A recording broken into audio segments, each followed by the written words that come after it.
তিনি এসেছিলেন এই জগৎ সংসারকে হিরণ্যকশিপুর অত্যাচার থেকে উদ্ধার করতে এবং তার পরম ভক্ত প্রহ্লাদকে রক্ষা করবার জন্য। তিনি তার কৃপা বারংবার তার সাধক এবং ভক্তদের প্রতি বর্ষণ করেছেন। আমাদের যত বৈষ্ণব ঘর আছে, 4টে বৈষ্ণব ঘর আছে, সেই 4টে বৈষ্ণব ঘরের মধ্যে 4টে ঘরেই কিন্তু ভগবান নৃসিংহদেবের পূজার একটা প্রচলন আছে।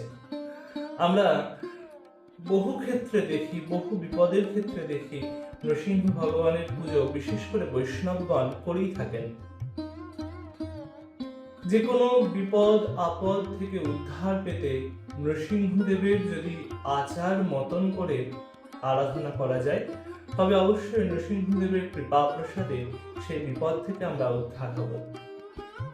কিন্তু এই যে আগামী কিছুদিনের মধ্যে যে নৃসিংহ চতুর্দশী আসছে, ভগবান নৃসিংহদেবের যে আবির্ভাব তিথি আসছে, সে আবির্ভাব তিথিতে আর কিছু না হোক ভগবানকে এই মন্ত্রে প্রণাম নিবেদন করুন। পূজার উপকরণ জানেন না, পূজার মন্ত্র জানেন না, পূজার পদ্ধতি জানেন না, চিন্তা নেই।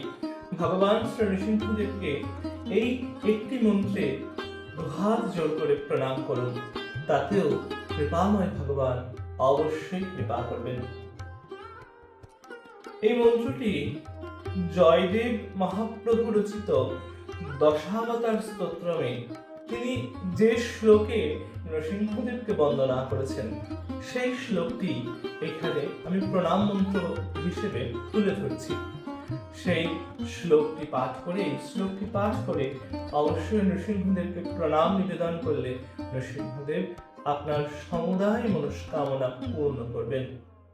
তবে চলুন শুনে নেওয়া যাক মহাপ্রভু জয়দেব গোস্বামী কৃত দশাবতার স্তোত্রমে নৃসিংহদেবকে তিনি কি শ্লোক বলে বন্দনা করেছেন, এবং সেই শ্লোকটা শোনার পর আমরা অবশ্যই চেষ্টা করব এই শ্লোকের বঙ্গানুবাদটা একটু শুনে নেওয়ার।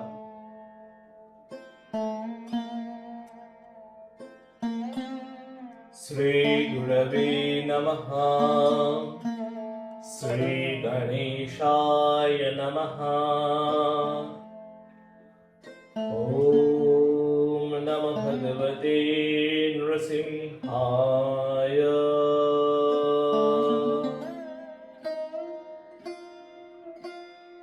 তব করকমলবরে নখমদ্ভুতা শৃঙ্গং দলিতা হিরণ্যকশিপুতনুভৃঙ্গম কেশবাদ্বৈতা নরহরি রূপা জয় জগদীশ হরে, জয় জগদীশ হরে।